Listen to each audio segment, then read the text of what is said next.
Hello! కానమోకు కథావచనం, మోహనవచనం, పరిజ్ఞాన హితబాండం. శ్రోతలకు ఆహ్వానం, నమస్కారం. చదవదగునెవరు రాసిన తదుపరి చదివిన వెంటనే మరువక పలువురికి వినిపింపబూనిన అదియే పరిజ్ఞాన హితబాండమవు పో మహిళ మోహనవచనమై విరాజిల్లు. పరిజ్ఞాన హితబాండం లక్ష్యం ప్రతివారీ సమాచార హక్కు.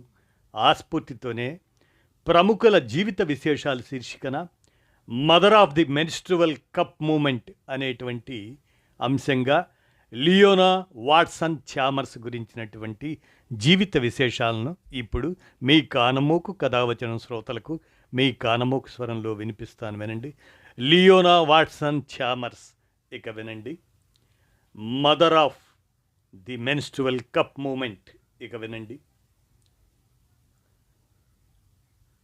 మెన్స్ట్రువల్ కప్ ప్రాచుర్యంలోకి వచ్చి అందరికీ దానిపై అవగాహన పెరగడానికి లియోనా వాట్సన్ ఛామర్స్ ఆద్యురాలిగా నిలిచారు.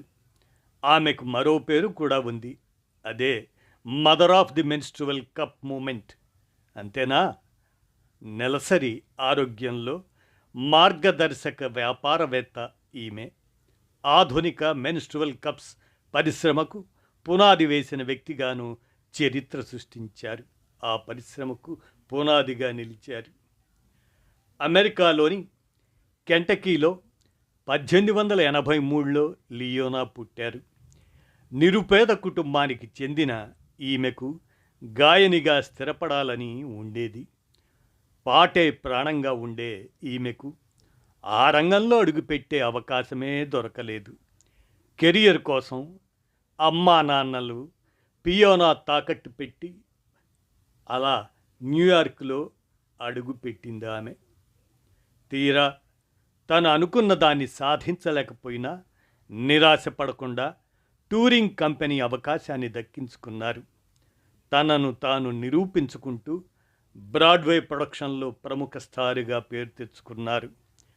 నాటక ప్రపంచంలో తనకంటూ ప్రత్యేక స్థానాన్ని సంపాదించుకున్నారు.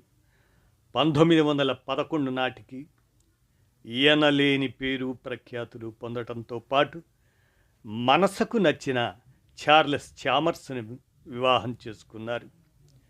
నటిగా ఉన్నప్పుడు తన పాత్రలకు తగ్గట్టుగా ఎక్కువ తెలుపు రంగు సిల్క్ గౌన్ ధరించడం, టూరింగ్ షెడ్యూల్ బిజీగా ఉండటం వంటి కారణాల వల్ల లియో తనకు నెలసరి ఓ సవాలుగా ఉండేదని అన్నారు. నటీమణిగా దుస్తులకు అసౌకర్యం కలగకుండా, బిగుతు దుస్తుల్లో చూడడానికి ఎబ్బెట్టుగా కనిపించకుండా ఉండేలా నెలసరికి ప్రత్యేకంగా ఏదైనా ఒక ఉత్పత్తిని డిజైన్ చేయాలన్న ఆలోచన లియోనాకు వచ్చింది. వ్యక్తిగతంగా తాను పడుతున్న ఇబ్బందులే మిగతా వారికి ఉంటాయి అనుకున్నది. అలా రూపొందిందే టాసెట్ అనే మెన్స్ట్రువల్ కప్. దీని డిజైన్, ఆ డిజైన్ నుంచి తయారీ వరకు లియోనానే చూసుకున్నారు. ఈ కప్పుకి పేటెంట్ కూడా పొందారు ఆమె. అప్పట్లో వినియోగించిన తర్వాత పారవేసేలాంటి ఉత్పత్తుల్ని అందరూ ఎక్కువగా వాడేవారు. ఆ సమయంలో వాటికి ప్రత్యామ్నాయంగా సౌకర్యవంతమైన టాసెట్ మార్కెట్లో మంచి డిమాండ్ దక్కించుకుంది. మొదటి ఋతుక్రమ ఉత్పత్తిగాను పేరు తెచ్చుకుంది. అలాగే తన రచన the intimate side of a women's life అనే దానిలో పునరుత్పత్తి ఆరోగ్యంపై ధైర్యంగా చర్చలు, మెన్స్ట్రువల్ కప్స్ గురించి అవగాహన కలిగించడంలో లియోనా వెనుకడుగు వెయ్యలేదు.